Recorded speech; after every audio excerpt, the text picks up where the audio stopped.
யார் என்ன செய்யணுன்றீங்க? விஜய் அவர்கள். ஏன்னா விஜய் மக்கள்கிட்ட வரணுங்க. மக்கள் பங்களிப்பே இல்லாமல் ஒருவர் எத்தனை காலம் அரசியல் செய்ய முடியும் என்று எனக்கு புரியவில்லை. கரூர் தான் போகப் போவதாகவும் அதற்கு தன் அனுமதி கொடுக்க வேண்டும், சில நிபந்தனைகளோடு அனுமதி கொடுக்கணும், தனக்கு தன்னுடைய இந்த தேவைகளை நிறைவேற்றுமாறு டிஜிபி கிட்ட ஒரு மெயில் போட்டிருந்தார், கடிதம் கொடுத்திருந்தார். அது பார்த்தீங்கன்னா ரொம்ப அபத்தமாக இருக்குது. குடியரசுத் தலைவர் பிரதமருக்கு கூட எனக்கு தெரிஞ்சு 1 கிலோமீட்டருக்கு வந்து கிரீன் காரிடார் போட மாட்டாங்க எனக்கு தெரிஞ்சு. சம்டைம்ஸ் போடலாம் ஆபத்து இருக்கக்கூடிய பகுதிகளில். ஓகே, குடியரசுத் தலைவருக்கும் பிரதமருக்கும் போடக்கூடிய 1 கிலோமீட்டர் கிரீன் காரிடார் தனக்கு வேண்டும்ன்றார். 0 க்ரௌடு டாலரன்ஸ்ன்றார். ஒருத்தன் வந்தால் கூட அதோட அர்த்தம் என்னென்னா 0 க்ரௌடு மேனேஜ்மெண்ட்னா அர்த்தம் என்னென்னா ஒரே ஒரு ஆள் வந்தானா கூட அவனை அடிச்சு துரத்து, இல்லை கண்டதும் சுட உத்தரவுன்னு ஒன்று கேட்கல. அது ஒன்றை கேட்கல, மற்ற எல்லாத்தையும் கேட்டார். நான் என்ன கேட்குறேன், எனக்கு மீடியா வேணான்னு விஜய் சொல்லும்போது விஜய் எனக்கு வேணான்னு மீடியா ஏன் சொல்லக்கூடாது? மதியாதார் தலைவாசல் மிதியாமை கோடி பெறும் இல்லையா? மீடியா எனக்கு வேணான்னு சொல்கிற உரிமை விஜய்க்கு இருக்குன்னா விஜய் எனக்கு வேணான்னு சொல்கிற உரிமை ஏன் மீடியாவுக்கு இருக்கக்கூடாது? உங்களை நான் அண்டை விட மாட்டேன் அப்படின்னு அவர் சொல்கிறாருன்னா நீங்கள் எதுக்கு எங்களுக்கு? நாங்கள் ஏன் உங்கள் செய்தியை போடணும்? இப்போ விஜய் அவர்களை கையாளுவதில் இந்த அரசு வந்து எது செய்தாலும் தலைவலியாக மாறுதோ? அப்படி நான் பார்க்கல. இது நல்ல கேள்வி. இவங்க என்ன பிரச்சனைன்னு நான் பார்க்குறேன். என்னோட அசஸ்மெண்ட், டே 1லேருந்து விஜயை கையாளுறதுல திமுகவுக்கும் திமுக அரசுக்கும் ஒரு பதட்டம் இருக்குது. அதுதான் எல்லாத்துக்கும் காரணம். இவங்க அவரை சீண்டக்கூடாதுன்னு முடிவு பண்ணி அப்படியே விட்டாங்க. ஆனால் ஒரு சிக்கல்னு வரும்போது பதறாங்க. தப்பு எங்கே நடக்குதுன்னா, எல்லாம் நல்லா இருக்க வரைக்கும் நல்லா தான் இருக்கும் நந்தா, ஒன்ஸ் கீழே விழுந்துன்னா அவ்வளோதான், முடிஞ்சு போச்சு கதை. பதட்டத்தில் இவங்க விஜய் விஷயத்தை கையாண்டது தான் இத்தனைக்கும் காரணம். ஒரு பதற்றம், ஒரு பயம் விஜயின் மீது. 100% பதட்டம், பயம். ஓட்ட உடைக்கிறாரு. அவர் அதிகாரத்துக்கு வராரோ இல்லையோ, திமுகவின் வெற்றி வாய்ப்பை அவரால் கணிசமாக சிதைக்க முடியும் போகிறார் என்பதை தெரிஞ்சுதான் இவங்க பதட்டத்தில் தான் இவ்வளவும் செய்கிறாங்க. சம்பவம் நடந்து 2 மணி நேரத்தில் விசாரணை ஆணையம் போட வேண்டிய அவசியம் என்ன வந்து? அதெல்லாம் ஒரு நாள், குறைஞ்சது ஒரு நாளாவது ஆகும், 2 நாள், ஒரு வாரம் அவங்க போடுறதுக்கு. அதெல்லாம் ஒப்பிடுறாங்க. மற்ற விஷயத்தில் இவ்வளோ வேகம் இல்லையே அப்படிங்கிறத ஒப்பிடு. நியாயமானதுங்க. இவ்வளோ ஆர்வமாக ஏன் நீங்கள் காட்டுறீங்கன்ற கேள்வி நியாயமான கேள்வி. அந்த ஒரு நபர் ஆணையத்தை போட்டுட்டு நீதிபதி அருணா ஜெகதீசன் அதுக்கு ஜிஓ போடலை, பப்ளிக் நோட்டிஃபிகேஷன் கொடுக்கணும், எதுவுமே இல்லை. மறுநாள் 12 மணிக்கு சம்பவம் நடந்த 12 மணி நேரத்தில் அவங்க போய் நிற்கிறாங்கங்க. 16 மணி நேரத்தில் அந்த அம்மா அங்கே போய் நிற்கிறாங்க. இதெல்லாம் வரலாறுலேயே கிடையாது. விஜய் அவர்கள் தாவேகா அந்த கரூர் துயரத்திற்கு பிறகு எவ்வாறு செயல்பட போகிறது அப்படின்னா, சிபிஐக்கு வழக்கு மாறுகிறது. இன்னும் கரூர் மக்களை சென்று அவர் சந்திக்கவில்லை. ஆனால் கட்சி நிர்வாகிகள்லாம் வெளிப்படையாக வர்றாங்க, விஜய் அவர்களை சந்திக்க தொடங்கியிருக்கிறாங்க. அடுத்த கட்டமாக என்ன செய்ய வேண்டும், என்ன செய்து கொண்டிருக்கிறார்கள், இது சரியா? யார் என்ன செய்யணுன்றீங்க? விஜய் அவர்கள். ஏன்னா விஜய் மக்கள்கிட்ட வரணுங்க. மக்கள் பங்களிப்பே இல்லாமல் ஒருவர் எத்தனை காலம் அரசியல் செய்ய முடியும் என்று எனக்கு புரியவில்லை. உலகத்திலேயே ஒரு வித்தியாசமான அரசியல் கட்சியை விஜய் நடத்தி கொண்டிருக்கிறார். மக்களுக்கும் அந்த கட்சிக்கும் எந்த சம்பந்தமும் இல்லை, மக்களுக்கும் விஜய்க்கும் எந்த சம்பந்தமும் இல்லை. மக்கள் தான் ஒரு அரசியல் கட்சியின் அடிநாதம், மூலவேர், பிராணவாயு, முதுகெலும்பு, மூளை எல்லாமே மக்கள் தான். மக்கள் இல்லை என்றால் ஒரு அரசியல் கட்சி இல்லை. மக்கள் பங்களிப்பு இல்லாமலே ஒருத்தரால் அரசியல் செய்ய முடியும், அரசியல் கட்சி நடத்த முடியும் என்று நினைப்பாரே, ஆனால் அது மிகப்பெரியதொரு தோல்வியில் போய் முடியும். அது ஒரு துன்பியல் நாடகமாக இருக்கும். இப்போ கரூர் சம்பவம்லாம் அதுதான். மக்களோட பங்களிப்பு இருந்து அவரோட கட்சிக்காரங்க ஒழுங்காக இருந்திருந்தாங்கன்னா, மக்களை வந்து ஒழுங்குபடுத்தக்கூடிய வேலைகளில் ஈடுபட்டிருந்தார்கள் என்றால், மக்களுடைய பங்களிப்பு என்பது அதில் இருந்திருந்தால் இது நடந்திருக்காது. வெறும் சினிமா நடிகனாக மட்டுமே போய் ஒரு ரசிகர்களை பார்க்குற மாதிரி போய் நின்னதோட விளைவு தான் இன்றைக்கி நடந்திருக்கு. அதற்கு பிறகும் ஒரு பாடம் கற்கவில்லை. இதை இன்னையோட 3 வாரம் முடியுது இல்லையா, 3 வீக்ஸ் முடியுது. என்ன பாடம் கற்றுக்கிட்டார் அவர்? மக்கள் பங்களிப்பு இல்லாமல் ஒருவரால் அரசியல் கட்சி நடத்த முடியும் என்றால் அது மிக மிக மிக தவறானது, ஆபத்தானது, இழிவானது. இப்போ அவர் ஏன் பாடம் கற்றுக்கலாம் நான் சொல்கிறேன்னு கேட்டிங்கன்னா, ஒரு வார காலத்திற்கு முன்பு அவர் கரூர் தான் போகப் போவதாகவும் அதற்கு தன் அனுமதி கொடுக்க வேண்டும், சில நிபந்தனைகளோடு அனுமதி கொடுக்கணும், தனக்கு தன்னுடைய இந்த தேவைகளை நிறைவேற்றுமாறு டிஜிபி கிட்ட ஒரு மெயில் போட்டிருந்தார், கடிதம் கொடுத்திருந்தார். அது பார்த்தீங்கன்னா ரொம்ப அபத்தமாக இருக்குது. குடியரசுத் தலைவர் பிரதமருக்கு கூட எனக்கு தெரிஞ்சு 1 கிலோமீட்டருக்கு வந்து கிரீன் காரிடார் போட மாட்டாங்க எனக்கு தெரிஞ்சு. சம்டைம்ஸ் போடலாம் ஆபத்து இருக்கக்கூடிய பகுதிகளில். ஓகே, குடியரசுத் தலைவருக்கும் பிரதமருக்கும் போடக்கூடிய 1 கிலோமீட்டர் கிரீன் காரிடார் தனக்கு வேண்டும்ன்றார். 0 க்ரௌடு டாலரன்ஸ்ன்றார். ஒருத்தன் வந்தால் கூட அதோட அர்த்தம் என்னென்னா 0 க்ரௌடு மேனேஜ்மெண்ட்னா அர்த்தம் என்னென்னா ஒரே ஒரு ஆள் வந்தானா கூட அவனை அடிச்சு துரத்து, இல்லை கண்டதும் சுட உத்தரவுன்னு ஒன்று கேட்கல. அது ஒன்று கேட்கல, மற்ற எல்லாத்தையும் கேட்டார். அந்த வார்த்தையை பயன்படுத்தாம கேட்டார். 0 க்ரௌடு டாலரன்ஸ்னா என்னை பொறுத்த வரைக்கும் அந்த லட்டி சார்ஜ் கூட இல்லை, கண்டதும் சுட உத்தரவு. அப்படிதான் நான் புரிஞ்சுக்கிறேன். 3 அந்த வார்த்தையை ஒன்று கேட்கலையே ஒழி, அல்லது லட்டி சார்ஜ்னு வச்சுக்கலாம். 3வது என்ன சொல்கிறாரு, ஐடி கார்டு இல்லாமல் யாரையும் விடாதீங்கன்றாரு. 4வது தொண்டர்கள் அப்படி மீறி வந்தால் லட்டி சார்ஜ் பண்ணுங்கன்றார். 5வது ரொம்ப சூப்பரான ஒரு கோரிக்கை, எந்த காரணத்தை கொண்டும் மீடியாவை அலோவ் பண்ணக்கூடாதுன்றாரு. இவர் எப்படி ஒரு அரசியல் கட்சி தலைவராக பயணிக்க போகிறாருன்னு எனக்கு புரியல. 0 crowd டாலரன்ஸ்னா அதான் சொல்கிறேனே, கண்டதும் சுட உத்தரவு என்பதற்கான ஒரு மறைமுகமான வார்த்தைன்னு நான் பார்க்குறாங்க. ஒரு அரசியல் கட்சி தலைவர் இப்படியெல்லாம் வந்து கோரிக்கைகளை விடுக்கிறாருன்னா அதை நம்ம எப்படி புரிந்து கொள்வது? நான் சொல்கிறேன்ல, இப்போ வந்து மக்களுக்கும் அவருக்கு எந்த சம்மந்தமும் இல்லை, மக்கள் பங்களிப்பு இல்லாமலே அவர் அரசியல் செய்கிறார் என்பதற்கு இதெல்லாம் உதாரணம். அப்போ அவர் பாடம் கற்றுக்கல. எவ்வளோ துன்பங்கள் இருந்தாலும் எவ்வளோ பிரச்சனைகள் இருந்தாலும் நீங்கள் மக்கள்கிட்ட தான் வந்து திரும்ப திரும்ப திரும்ப நிற்கணும். அதுதான் ஒரு அரசியல் கட்சி தலைவருடைய அடிப்படையான குணாம்சம். அந்த அடிப்படை குணாம்சமே அவர்கிட்ட இல்லை. கரூர்லேருந்து தப்பி ஓடினார். 4 நாள் பொறுத்து வீடியோ போடும்போது நானும் மனிதன் தானே வந்துட்டேன் அப்படின்னாரு. விரைவில் உண்மை வெளியில் வரும்னாரு. இப்போ நீதிமன்றத்தில் அவருடைய வழக்கறிஞர் என்ன சொல்கிறார்? காவல்துறை சொன்னதால தான், காவல்துறை உயர் அதிகாரிகள் சொன்னதால தான் நான் அங்கேருந்து வந்தேன்னாரு. ஏங்க உன் சொந்த ஊரில் போய் பார்க்குறதுக்கு இவ்வளோ ஒரு எப்படி சொல்கிறது, இவ்வளோ ஒரு படாடோபம், இவ்வளோ ஒரு எப்படி சொல்கிறது, அது என் வார்த்தைகளே இல்லை. என்னால் புரிஞ்சுக்க முடியல. இப்படி இவர் எப்படி வந்து பொது வாழ்க்கையில் அரசியல் நீடிக்கப் போகிறார்னு எனக்கு புரியல. நான் ஒன்று சொல்கிறேன், இந்த வழக்குகளிலிருந்தெல்லாம் ஒரு தப்பி விடுகிறார் என்ற ஒரு வாதத்துக்கு வைத்துக் கொள்ளுங்கள். சிபிஐ விசாரணையிலிருந்தும் மற்ற விசாரணைகள் ஒரு வேலை அமைக்கப்பட்டால் அந்த கமிஷனிலிருந்தும் அவர் வந்து குற்றம் இல்லை, இது ஒரு விபத்து, அவர் மீது எந்த குற்றமும் இல்லை என்று ஒருவேளை தீர்ப்பு அளிக்கப்பட்டாலும் கூட ஒரு வாதத்துக்கு வைத்துக்கொள்வோம். அவர் அரசியல் அதுக்கு பிறகும் கூட எப்படி இருக்கும்னு என்னால் புரிஞ்சுக்க முடியல. இத்தகைய ஒரு குணாம்சங்களை கொண்ட, இத்தகைய ஒரு டெம்பரமெண்ட் இருக்கக்கூடிய ஒரு மனிதர் அவர் எப்படி அரசியலுக்கு பொருத்தமானவராக இருப்பார்? ஏங்க நான் யாரையுமே பார்க்க மாட்டேன், யாரு கூடயும் பழக மாட்டேன், மீடியா கிட்ட பேச மாட்டேன்ற ஒரு நபர் எப்படி அரசியல்வாதியாக இருப்பார்? எல்லாரோடையும் கலந்து பேசணும், பழகணும், கதவுகள் என்றும் திறந்திருக்கணும். நம்ம சொன்னால அறிவாலயத்தின் கதவுகள் என்றும் திறந்திருக்கும், 365 நாள் 24 மணி நேரமும் திறந்திருக்கும்.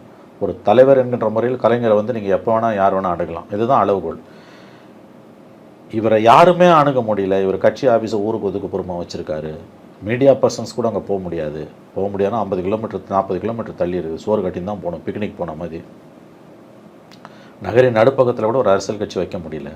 அவர் வந்து ஒரு அணுக முடியாத பர்சனாக இருக்கிறார். இந்த துயரத்துக்கு பிறகும், கரூருக்கு பிறகும் அவர் வந்து மக்களை நாடி வர அஞ்சுகிறார். மக்கள் பங்களிப்பே இல்லாமல் இருக்க விரும்புகிறார். அப்போ எப்படி அவரோட பயணம் இருக்கும்னு நீங்கள் சொல்கிறீங்க? நீங்கள் சொல்லுங்கள்.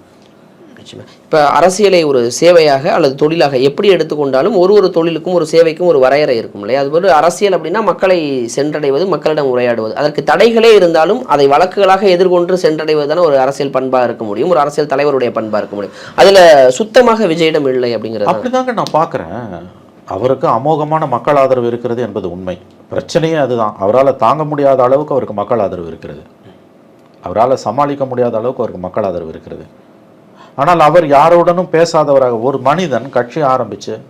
ஆனால் நீங்கள் அவங்களுக்கு மட்டுமே அரசியல் செய்ய முடியாது. நாளைக்கு ஆட்சின்னு வந்தால் கூட இவர்களை எதிர்ப்போருக்கும் சேர்த்து தான். அதை தான் நான் உங்களுக்கு சொல்கிறேன். ஒரு அரசியல் கட்சி தலைவர், முதலமைச்சர் அல்ல, அரசியல் கட்சி தலைவர் தான் கட்சிக்காரன் மட்டும் இல்லை, எதிர்கட்சிக்காரங்கிட்டையும் கலந்துரையாடணும், மனம் விட்டு பேசணும், ஜாலியாக பேசணும், பத்திரிக்காரங்கிட்ட பேசணும். தன்னை ஆதரிக்கிறவன் இல்லை, தன்னை எதிர்க்க. அதான் சொல்லல, காலில் பல்லு தேக்க ஆரம்பித்தா படுக்க போகிற வரைக்கும் திட்டுறான்ல, அவனை கூப்பிட்டு சந்தோஷமாக ஜாலியாக பேசணும், உறவாடணும்.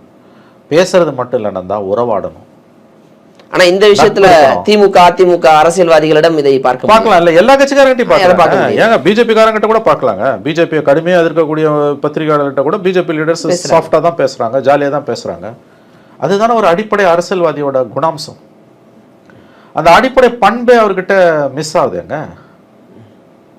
அந்த அடிப்படை பண்பு அவர்கிட்ட மிஸ் ஆகுதுன்னா நீங்கள் இவர் எப்படி அரசியலுக்கு பொருத்தமானவர்ன்றதான் என்னோட கேள்வி. மக்கள் தீர்ப்பளிக்கட்டும், நம்ம அதை ஏற்றுக்கிறோம். மக்கள் அவரை ஏற்றுக்கட்டும், நிராகரிக்கட்டும். மக்கள்கிட்ட அவருக்கு அமோக ஆதரவு இருக்குது, நான் ஒத்துக்கிறேன். அவரால் தாங்க முடியாத அளவுக்கு அவருக்கு பப்ளிக் சப்போர்ட் இருக்குது, உண்மை. ஆனால் அவருடைய குணாம்சம் என்பது இந்த வழக்குகளில் இருந்தெல்லாம் ஒருவேளை அவர் தப்பினாலும் தப்பிடுவார் தான் நான் நினைக்கிறேன். ஏன்னா இது ஒரு விபத்து. அவர் இன்னும் புத்திசாலித்தனமாக இருந்திருந்தால் அதை தவிர்த்திருக்கலாம். அவர் தான் காரணம். தார்மீக ரீதியில் அவர் காரணம், சட்ட ரீதியில் அவர் காரணமானு எனக்கு தெரியல. அதுக்கு வாய்ப்பு குறைவுன்னு தான் நான் நம்புகிறேன். ஆகவே இந்த நெருக்கடியிலிருந்து அவர் மீண்டு வந்தாலும் அவரால் வந்து ஒரு வெற்றிகரமான அரசியல்வாதியாக எப்படி செயல்பட முடியும் என்பதுதான் என்னுடைய கேள்வி. இது பாருங்க, யாரோட கூட்டணி போகிற, யாரோட போகல, நீ தனியாக போறியா, பிஜேபியோட போறியா, இல்லை ஏடிஎம்கேவோட மட்டும் போறியா, இல்லை ஏடிஎம்கே பிஜேபி உள்ளடங்கிய என்டிஏவோட போறியா, இந்த கதைலாம் அடுத்தது. முதல்ல நீங்கள் ஒரு அரசியல் கட்சி தலைவராக என்ன செய்ய போகிறீங்க? உங்களுடைய செயல்பாடுகள் என்ன?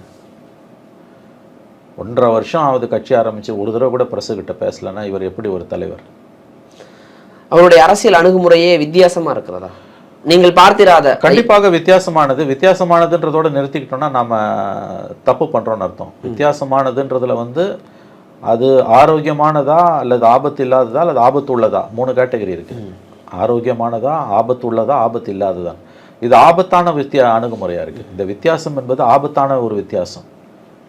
இவர் அரசியலுக்கு பொருத்தமற்றவர் என்றுதான் கடந்த 1.5 ஆண்டுக்கு மேற்பட்ட அவருடைய 18 மாதங்கள் 20 மாதங்கள் ஆன காலகட்டத்தில் அவருடைய அணுகுமுறை நமக்கு உணர்த்துகிறது. எந்த நேரத்திலும் எந்த கட்டத்திலும் நான் மீடியா கிட்ட பேச மாட்டேன்றாரு. ஏர்போர்ட்டில் திருச்சியிலேருந்து இறங்கி அந்த சம்பவத்துக்கு பிறகு போகும்போது திருச்சி ஏர்போர்ட்லேயும் பேசல, மெட்ராஸ் ஏர்போர்ட்லேயும் பேசல.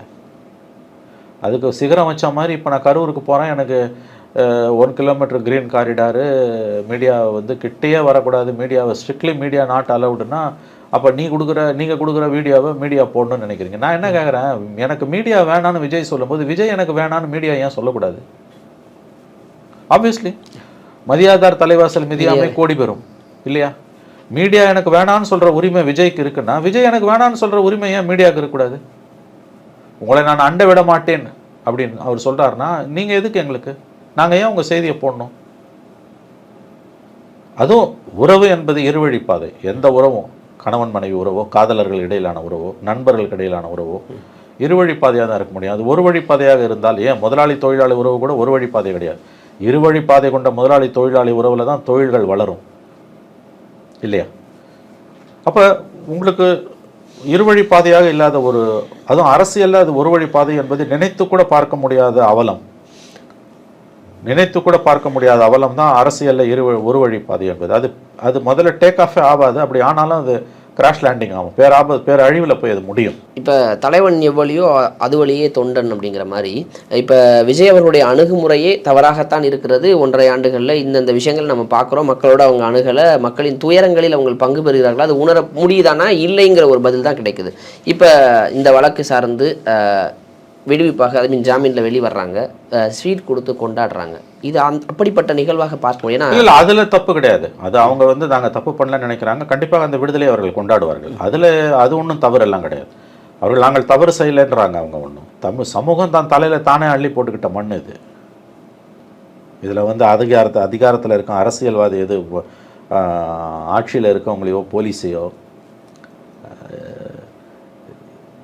கட்சிக்காரனை கூட எனக்கு சொல்கிறேனே ஒன்றும் பண்ண முடியாது. குறை சொல்கிறதுல எந்த அர்த்தம் முன்ன எவனா அது போன்னு சொன்னான். நான் அவன் அறிவு இல்லை உனக்கு. அந்த கூட்டத்தை பார்த்தா நம்ம செதறி ஓடுவோம். நம்ம வீட்டிலேருந்து வெளியில் வரோம், நம்ம தெருமுனையில் இருக்க ஒரு கோயிலில் திருவிழா, ஒரு 500 பேர் நிற்கிறான்னா என்ன பண்ணுவோம்? பின்னால் போயிடுவோம். கூட்டம் போனோன்னா போகலாண்டான்னு, குழந்தையோட ஒய்ஃபோட போகிறோன்னா, இல்லைன்னா ஒரு முக்கியமாக வேலை இருக்குன்னா ஒய்ஃபையும் குழந்தையும் வீட்டில் விட்டுட்டு நம்ம மட்டும் தனியாக போவோம். குழந்தைய எடுத்துக்கிட்டு க்ரௌடுக்குள்ளே போகவே மாட்டோம் இல்லையா? ஒரு கோயில் திருவிழாவில் கூட 6 மணி நேரம் அவரை பார்க்கறதுக்காக மாடி மேலே காத்துதான் ஹஸ்பண்ட், ஒரு லவர்ஸு. அவங்களுக்கு இந்த மாதம் நிச்சயம், அடுத்த மாதம் ஜனவரியில் கல்யாணம். 6 மணி நேரம் நின்றுட்டு அப்புறம் சரி கீழே இறங்கி போகலான்னு க்ரௌடு உள்ளே போய் மிங்கிள் ஆகிருக்காங்க. திடீர்னு க்ரௌடு முன்னாலேயும் பின்னாலேயும் போகும்போது க்ரஷ்டு நெசுங்கி செத்தாங்க. சாஃப்ட்வேர் ப்ரொஃபஷனலு, ஒருத்தர் காலேஜில் லெக்சரர் என்னமோ. இப்போ இதுக்கெல்லாம் யார் காரணன்றேன் நான். இதுக்கு யாருக்கு? போலீஸு காரணமா, விஜய் காரணமா? படித்தவங்க கை நிறைய சம்பளம் வாங்குறாங்க, இன்னும் குறைஞ்சது இன்னும் 50 வருஷமாவது உயிர் வாழ்ந்திருக்கக்கூடிய ஒரு 2 இளம் உயிர்கள், விலை மதிப்பில்லாத உயிர்கள்.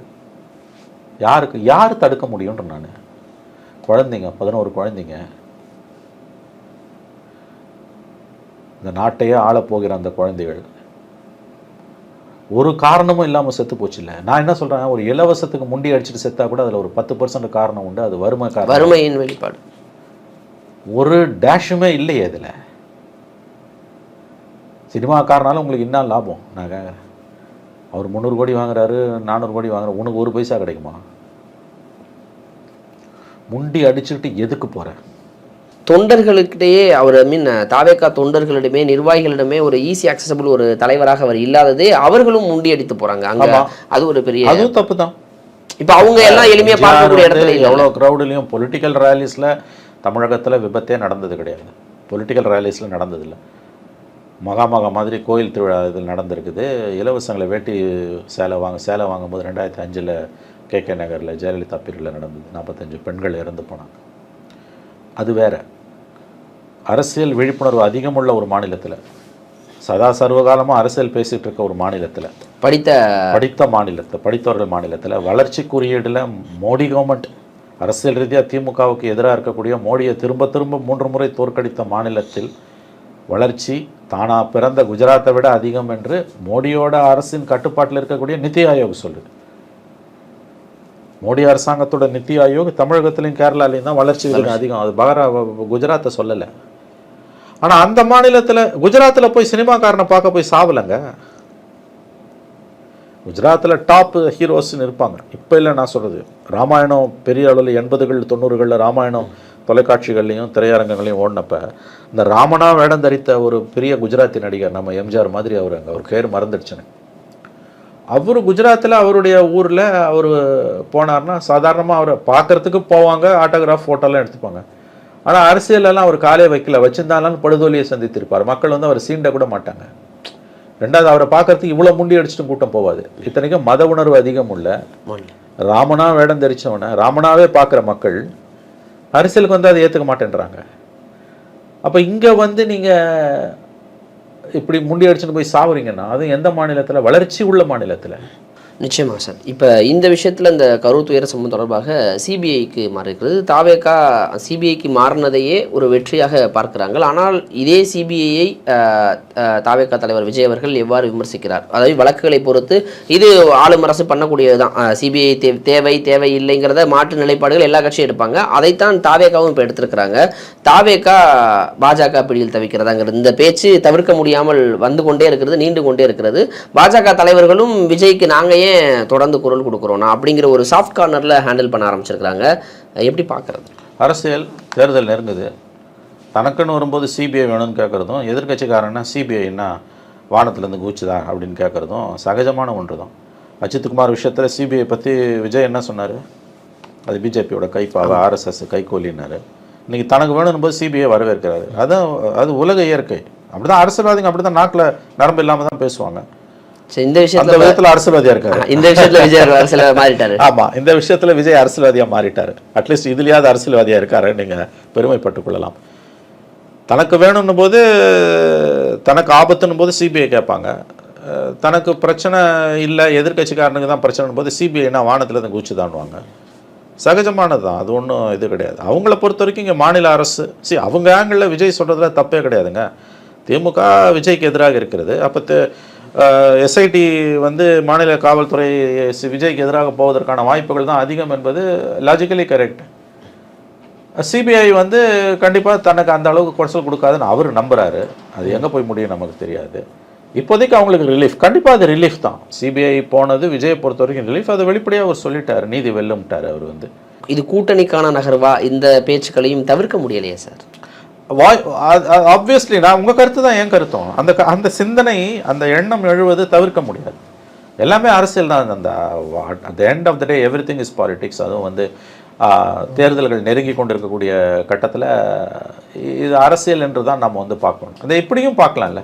இப்போ ஸ்டேட் போலீஸ் விசாரிச்சதுன்னா அவர் வந்து திமுக சொற்படி கேட்டு தனியாக நிற்கிறதுக்கு அல்லது பிஜேபி அல்லாத தனியாக நிற்பதற்கான வாய்ப்புகள் அதிகம். ஏன்னா மாநில காவல்துறையோட அழுத்தம் இந்த பிரச்சனையில் அவர் மாட்டிருக்கிறதால எஸ்ஐடி விசாரிச்சதுன்னா, அஸ்ராகாருக்கு விசாரிச்சதுன்னா அவர் தனியாக தான் போய் நிற்க வேண்டியிருக்கும் அப்படின்னு ஒரு சந்தேகம் எழுதுனா, விச் இஸ் லாஜிக்கலி கரெக்ட். அதே மாதிரி வந்து சிபிஐ கிட்ட போனதால அவர் அமித்ஷா கண்ட்ரோலுக்கு போயிடுவார், அமித்ஷா சொல்றதை கேட்டு தான் கூட்டணிக்கு வருவார் அல்லது வராமல் இருப்பாருன்னு நீங்கள் சொல்வது லாஜிக்கலி கரெக்ட். ரெண்டுமே கரெக்ட். இதில் ஒன்றும் இல்லை. இந்த சம்பவத்திற்கு, அதாவது உச்சநீதிமன்றத்தின் இந்த தீர்ப்புக்கு பிறகு விஜய் பிஜேபியை நோக்கி நகர்வார் என்ற எண்ணம் வலுப்பெற்று இருக்கிறது அப்படின்னு நீங்கள் கேட்குறீங்க. ஆமாம், 100% correct. I agree with you, totally I agree with you. But that's how politics works. அதை நான் இப்படி திருப்புறேன், தோசை எப்படி திருப்பி போடுறேன். எஸ்ஐடி கண்ட்ரோல்ல இருந்து அஸ்ராகார் கண்ட்ரோல்ல இருந்ததுன்னா அவர் ஸ்டாலின் சொல்றதை கேட்டு நடந்திருப்பாரு நான் சொல்றேன். ஆனா இப்ப அதற்கான வாய்ப்புகள் இல்லைங்கும் பொழுது இப்ப அது போயிடுச்சு. இப்ப அவர் அமித்ஷா கண்ட்ரோலுக்கு போயிட்டாரு. அவ்வளவு அப்படிதான் எடுக்க முடியாது. அஸ்ராகார் கண்ட்ரோல்ல இருந்து அமித்ஷா கண்ட்ரோலுக்கு போயிட்டாரு அவரு. அவ்வளவுதான். அஸ்ராகார் தலைமையில இருந்தா தனித்து இப்ப அந்த வாய்ப்பு இல்ல. அது ஸ்டாலின் கண்ட்ரோல். இப்ப அவர் அமித்ஷா கண்ட்ரோலுக்கு போயிட்டார். சோ உங்க தலைவிதி ஒண்ணு அமித்ஷா கண்ட்ரோல் இல்ல Stalin control. That's how system works. இதுல ஒண்ணுமே நான் என்னுடைய நண்பர்கள், திமுக நண்பர்கள்ட்ட கூட கேட்கறது, இது இவ்வளோ தூரம் நீங்கள் வந்து குதிப்பதற்கு, இவ்வளோ தூரம் அப்படியே வானத்துக்கும் பூமிக்கும் பொங்கி எழுவதற்கு ஒன்றுமே இல்லை. After all is an independent political party. எல்லாரும் திமுகவை ஆதரிக்கணும்னு நினைப்பதே சர்வாதிகாரத்தன்மை கொண்டது. மோடி எதிர்ப்பு பாஜக எதிர்ப்பு என்பதில் வந்து உங்களை விட உறுதியாக இருக்கவங்க கூட நீங்கள் சொல்கிறபடி தான் மோடி எதிர்க்கணும்னு நீங்கள் எதிர்பார்க்குறீங்க. இது அயோக்கியத்தனமானது. விஜய் விஷயத்தில் ஒரு நேரேட்டிவ் தான் இருக்குது, மற்றதெல்லாம் வந்து சங்கிகளோட பிஜேபியோட நேரேட்டிவ் என்பது தவறானது, சர்வாதிகாரத்தன்மை கொண்டது. அந்த மாதிரி சிபிஐ விசாரணைக்கு பிறகு உங்களுக்கு நீங்கள் சுப்ரீம் கோர்ட்டை மறைமுகமாக சாடுறீங்க. சுப்ரீம் கோர்ட் வந்து கவர்னர் விஷயத்தில் உங்களுக்கு சாதகமாக தீர்ப்பு கொடுத்தா நீங்கள் சுப்ரீம் கோர்ட்டை கொண்டாடுறோம். விஜய் விஷயத்தில் உங்களுக்கு எதிராக போனால் நீங்கள் சுப்ரீம் கோர்ட்டை மறைமுகமாக சாடுகிறீர்கள். இது எந்த விதத்தில் நியாயம்? ஆனால் இன்னொரு பக்கம் என்ன சொல்கிறாங்க, சிபிஐக்கு போனதால் எங்களுக்கு லாபம் தான், அவர் பிஜேபி கண்ட்ரோலுக்கு போயிடுவார், மைனாரிட்டி ஓட்டெல்லாம் எங்களுக்கு வந்துடும்ன்றீங்க. மைனாரிட்டி ஓட்டெல்லாம் உங்களுக்கு வந்துடும் அவர் சிபிஐ கண்ட்ரோலுக்கு போனதாலன்னா சிபிஐ விசாரணை ஏற்றி எதுக்கு சுப்ரீம் கோர்ட்டில் இவ்வளோ மல்லு கட்டினீங்க? பெரிய பெரிய மூத்த வழக்கறிஞர்கள் யார் ஒரு நாளைக்கு 50 லட்சம் 70-80 லட்சம் வாங்குற அபிஷேக் மனு சிங்வி, முகுல் ரோத்தகி, கபில் சிபல், அதில் 2 பேர் முன்னாள் அட்டார்னி ஜெனரல்ஸ், ஒருத்தர் முன்னாள் மத்திய அமைச்சர், அவங்கள வச்சுட்டு மல்லு கட்டினீங்க. எனக்கு தோத்தோன்னு என்ன சொல்லுங்க, எங்களுக்கு நல்லதுன்றீங்க. எதுக்கு மாற்றி உண்மை என்னன்னா, என்னதான் மைனாரிட்டிஸ் ஓட்டெலாம் இருந்தாலும் 2 விஷயம். ஒன்று, பார்லிமெண்ட் வேறு, அசம்பிளி வேறு.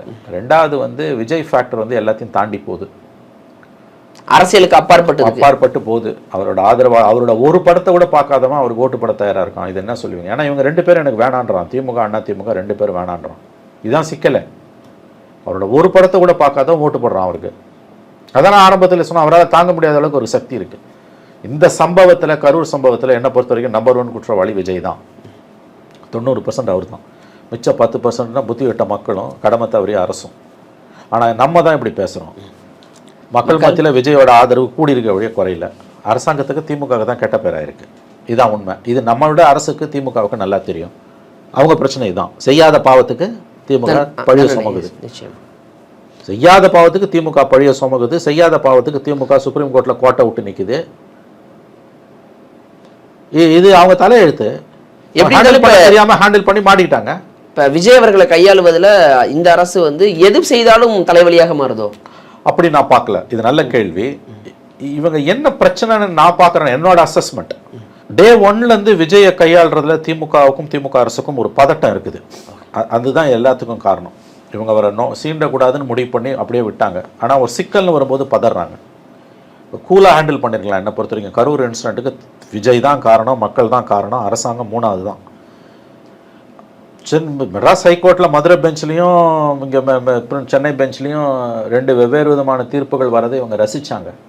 இவங்களே அதை எதிர்த்துருக்கணும். டிவிஷன் பெஞ்சு காலையில் வந்து சிபிஐ விசாரணை தேவையில்லை, லோக்கல் டிஎஸ்பியை விசாரிக்கலான்னு. மத்தியானம் சிங்கிள் ஜட்ஜு சிறப்பு புலனாய்வு குழுவை போடுறாரு. சிங்கிள் ஜட்ஜுக்கு அதை விசாரிக்கிற அதிகாரமே இல்லை. அதிகாரம் இல்லாத ஒரு விஷயத்தை சிங்கிள் ஜட்ஜ் ஆர்டர் போடும்போது நீங்கள் தடுத்துருக்கணும். 2வது, ஏன்னா அதை தான் நீங்கள் சொல்கிறீங்க. அன்றைக்கி காலையில் மெட்ராஸ் பெஞ்சில் இந்த பிஜேபி கவுன்சிலர் உமா ஆனந்த் அவர்கள் சிபிஐ விசாரணை கேட்டப்போ ஜட்ஜஸ் என்ன சொல்கிறாங்கன்னா, இது ஜூரிஸ்டிக்ஷன் மதுரை பெஞ்சு போடுறாங்க. ஆனால் சிங்கிள் ஜட்ஜ் என்ன பண்ணுறாரு, அவருக்கு அதிகாரம் இல்லாத விஷயத்தில் எஸ்ஐடியை போடுறாரு. ஆக்சுவலாக சுப்ரீம் கோர்ட்டுக்கு தமிழ்நாடு கவர்மெண்ட் போயிருக்கணும். டிவிஷன் பெஞ்சு டிஎஸ்பி விசாரிக்கலான்றது, சிங்கிள் ஜட்ஜு எஸ்ஐடி போடுறாரு. எதை ஃபாலோ பண்ணுவீங்க? 2 முரண்பாடாக இருக்குது. இந்த கிரவுண்ட்ஸ்லேயும் அங்கே போயிருக்கு சிபிஐக்கு. 2வது இந்த ப்ரெஸ் கான்ஃபரன்ஸ். ஆமாம், அதை குறிப்பிட்டு தான் சொன்னாங்க. 2 ப்ரெஸ் கான்ஃபரன்ஸ் வந்து கீழே இருக்க அதிகாரிகளுக்கு டைரக்ஷன் கொடுக்குற மாதிரி கோர்ட்டு சொல்லுதுங்க, சுப்ரீம் கோர்ட் சொல்லுது. இது 3வது தவறு. இந்த மாதிரி ஒரு விசாரணையை இவங்களோட விட்டது முட்டாள்தனத்தால் அரசு வந்து சிபிஐ கிட்ட தாரவாத்தது, பறி கொடுத்தது. இது 3வது தடவை. 1 எஸ்ஐடி 2 சிபிஐ. முதல் கேஸு மைக்கேல் பட்டியில் 2021 இந்த அண்ணாமலை வந்தோன்னே ஒரு பச்சை போய் அண்டை புழுக சொல்லி அங்கே மதமாட்டம் நடக்குதுன்னு 160 ஆண்டுகால பள்ளியில் வந்து இந்த குழந்தை ஒன்று 10ஆம் கிளாஸ் படிக்கிற குழந்தை ஒன்று செத்து போச்சு. அப்போ எதுக்காக அது சிபிஐ போச்சுன்னா, அடுத்த நாள் ப்ரெஸ் மீட் கொடுத்த அந்த எஸ்பி அவங்க லேடி ஆஃபீஸர், அந்த அம்மா ஐபிஎஸ் ஆஃபீஸர், இதில் மத மாற்றமே இல்லைன்னாங்க. அந்த கிரவுண்ட்ஸில் தான் ஜஸ்டிஸ் ஜிஆர் சாமிநாதன் அதை சிபிஐக்கு மாத்திரம். 2வது வந்து அண்ணா யூனிவர்சிட்டி கேஸில் கமிஷனர் அருண் வந்து ஒருத்தர் தான் இன்னும் ஆல்டர்னேட், நீங்கள் எப்படி ஒருத்தர்னு சொல்லலான்னு தான் எஸ்ஐடி போகிறாங்க. ஆனால் எஸ்ஐடி தமிழ்நாடு போலீஸில் தான் இருந்தது. பட் எனிவே சிட்டி போலீஸ் வந்து விசாரணை வெளியில் எடுத்துட்டாங்க. 3வது இந்த 5 அதிகாரிகள் உட்காந்து கொடுத்த ப்ரெஸ் மீட். அப்போ அதிகாரத்துக்கு வந்து 4.5 வருஷத்தில் 3 தடவை ஒரே தப்பை பண்ணுறாங்க அதிகாரிகள். என்ன செஞ்சாலும் விஜய் விஷயத்தில் தப்பாக போகுதுன்றதை நான் ஒப்புக்கொள்ள மாட்டேன். தப்பு எங்கே நடக்குதுன்னா, எல்லாம் நல்லா இருக்க வரைக்கும் நல்லா தான் இருக்கும். நந்தா ஒன்ஸ் கீழே விழுந்துன்னா அவ்வளோதான், முடிஞ்சு போச்சு கதை. பதட்டத்தில் இவங்க விஜய் விஷயத்தை கையாண்டது தான் இத்தனைக்கும் காரணம். ஒரு பதற்றம், ஒரு பயம் விஜயின் மீது அது இருந்து 100% பதட்டம், பயம், ஓட்ட உடைக்கிறாரு. அவர் அதிகாரத்துக்கு வராரோ இல்லையோ, திமுகவின் வெற்றி வாய்ப்பை அவரால் கணிசமாக சரிக்க முடியும்ங்கிறத போகிறார் என்பதை தெரிஞ்சுதான் இவங்க பதட்டத்தில் தான் இவ்வளவும் செய்கிறாங்க. சம்பவம் நடந்து 2 மணி நேரத்தில் விசாரணை ஆணையம் போட வேண்டிய அவசியம் என்ன வந்து? அதெல்லாம் ஒரு நாள், குறைஞ்சது ஒரு நாளாவது ஆகும், 2 நாள், ஒரு வாரம் அவங்க போடுறதுக்கு. அதெல்லாம் ஒப்பிடுறாங்க. மற்ற விஷயத்துல இவ்வளவு வேகம் இல்லையே அப்படிங்கிறத ஒப்பிடும். நியாயமானதுங்க. இவ்வளோ ஆர்வமா ஏன் நீங்க காட்டுறீங்கன்ற கேள்வி நியாயமான கேள்வி. அந்த ஒரு நபர் ஆணையத்தை போட்டுட்டு நீதிபதி அருணா ஜெகதீசன் அதுக்கு ஜிஓ போடலை, பப்ளிக் நோட்டிஃபிகேஷன் கொடுக்கணும், எதுவுமே இல்லை. மறுநாள் 12 மணிக்கு சம்பவம் நடந்த 12 மணி நேரத்தில் அவங்க போய் நிற்கிறாங்கங்க. 16 மணி நேரத்தில் அந்த அம்மா அங்கே போய் நிற்கிறாங்க. இதெல்லாம் வரலாறுலேயே கிடையாது, வரலாறுலேயே கிடையாது. அப்புறம் ஆணையம் விசாரணை பண்ணும்போது டிஎஸ்பி லெவல் என்கொயரி நடந்துக்கிட்டு இருக்கும்போது ப்ரெஸ் மீட் எது கொடுத்தீங்க? இது அப்பயே பேசப்பட பொருளாச்சு. எதிர்கட்சிகள் அதை விமர்சித்தன, எடப்பாடி விமர்சித்தார். இன்னைக்கு தீர்ப்பில் அதுவும் தான் தாண்டி போயிருக்கு. அப்போ எது செஞ்சாலும் பதட்டமாக முடிவது என்பது தவறான பார்வை. தேவையில்லாமல் இவர்கள் பதட்டப்படுகிறார்கள். இவர்கள் அதனுடைய விளைவு தான் இப்படி போய் இவங்க பறி கொடுத்துட்டு நிற்கிறாங்க. ஆக்சுவலாக இது தமிழ்நாடு காவல்துறையை தான் விசாரிச்சிருக்கணும், எனக்கு நான் ஒத்துக்கிறேன். ஆனால் அதை நீங்கள் செய்ய வேண்டிய விதத்தில் இத்தனையும் அஸ்ராகாருக்கு நல்ல அதிகாரி தான், அதில் சந்தேகமே கிடையாது, நேர்மையான அதிகாரி. ஒரு எஸ்ஐடி போட்டு நீங்களே என்ன பண்ணியிருக்கணும், இங்கே வந்து மெட்ராஸ் ஹைகோர்ட்டோட மானிட்டரிங்கில் நாங்களே விட்டுறோம், உங்கள் கண்ட்ரோல்லையே நீங்கள் சுச்சுவேஷனை வச்சுருந்துருக்கலாம், விட்டுட்டீங்க. இன்றைக்கி இங்கே வந்து நிற்குது. இப்போ எஸ்ஐடியுடைய வளாகத்தில் எரிந்த நிலையில் பென்ட்ரைவ் ஆவணங்கள் அப்படிங்கிற ஒரு செய்தி வருது. இதை எப்படி எடுத்துக்கலாம்? இல்லை, இது இது இது ஒரு பெரிய விஷயம் இல்லை. இது ஏதோ வந்து நடைமுறையில் இந்த மாதிரி போகும்பொழுது ஆவணங்களை எரிச்சிட்டு தான் போவாங்கன்றாங்க. அதனால் இதை பெரிதுபடுத்த தேவையில்லை நான் நினைக்கிறேன். இது கான்ஸ்பிரசி தியரிலாம் ஒன்றும் கிடையாது, இதில் அப்சல்யூட்லி இதில் ஒன்றும் கிடையாது. ரெண்டாவது, அஸ்ராகாருக்கு மாதிரியான ஒரு மெச்சூர்டு ப்ரொஃபஷனல் ஆஃபீஸர் இந்த மாதிரியான கேவலமான காரியத்தெல்லாம் பண்ண மாட்டார். இது ஏதோ சம்திங், அதாவது வந்து ஏதோ கீழ் லெவலில் இருக்க அதிகாரிகள் வந்து ஒரு ப்ரொசீஜரலாக பண்ணுற விஷயத்த பண்ணியிருக்காங்க. இன்றைக்கெல்லாம் அந்த மாதிரிலாம் எந்த ஆவணத்தையும் யாரும் எரிக்கலாம் முடியாது. அதனால் ஒன்று ஐ திங்க் இதை இக்னோர் பண்ண வேண்டிய விஷயம், இது ஒரு பெரிய விஷயம் இல்லை என்று நான் கருதுகிறேன். ஓகே சார், இறுதியாக ஒரே ஒரு கேள்வி. தாவேகா பொதுச் செயலாளர் புசி ஆனந்த் அவருக்கு எதிராகவே குரல்கள் வலுக்குது. என்ன காரணம்னா, இது சமூக வலைதளங்களில் அவர்களை கட்சியை சார்ந்த நிர்வாகிகள் போல் பதிவிடுகிறார்கள். அது பின்னணி என்ன நமக்கு தெரியலை. இந்த 1.5-2 வருடங்களில் கட்சி எந்த கட்டமைப்பு இருக்குது, என்ன அணி இருக்குது? ஒரு அணி கட்டமைப்பு எதுவுமே இல்லை. தாவேகா பொதுச் செயலாளர் புசி ஆனந்த் மட்டுமே தன் கட்டமைப்புகளை வலுப்படுத்தியிருக்கிறாரு. ஒரு தலைமறைவு அரசியலை மேற்கொள்ளக்கூடிய இவர் எப்படி ஒரு பொதுச் செயலாளராக இருக்க முடியும்? இவரை நம்பி எவ்வாறு நாங்கள் பின்தொடர்வது? உங்களை நம்பி தான் விஜய் அப்படிங்கிற விஷயங்களை முன்வைக்கிறாங்க. ஸோ அவருடைய இடத்திற்கு ஆபத்து அல்லது அவருக்கு அந்த பண்பு கிடையாதுங்கிறாங்க. அதை எப்படி பார்க்குறது சார்? முதல் விஷயம் என்னந்தா, இது அவங்க கட்சியோட உள்விவகாரம், இதில் நான் பேசுகிறதுக்கு எதுவுமே இல்லை. ரெண்டாவது முக்கியமான விஷயம், அப்படி யாராவது குறை சொல்லணும்னு யாருக்காவது மனசோ ஆர்வமோ தைரியமோ இருந்ததுன்னா குறை சொல்ல வேண்டியது விஜய, புசி ஆனந்த கிடையாது. நேரடியாக யார் சம்பந்தப்பட்டவங்களோ, யார் தலைவரோ அவரை நோக்கி தான் கேள்வி அப்படிதான். ஆமாம், அதனால் வந்து நீங்கள் குறை சொல்கிறது தைரியம் தான், விஜய் குறை சொல்ல இல்லை, சைலண்டாக அப்படி தான் இருக்கணும். ஓகே சார், பொறுத்திருந்து பார்ப்போம். விஜய் அவர்கள் இன்னும் கரூருக்கு செல்லவில்லை. சென்ற நிகழ்வுக்கு பிறகு எவ்வாறு அவர்கள் பயணிக்கிறாங்களோ பொறுத்திருந்து பார்ப்போம். நேரம் கொடுத்ததற்கு நன்றி சார்.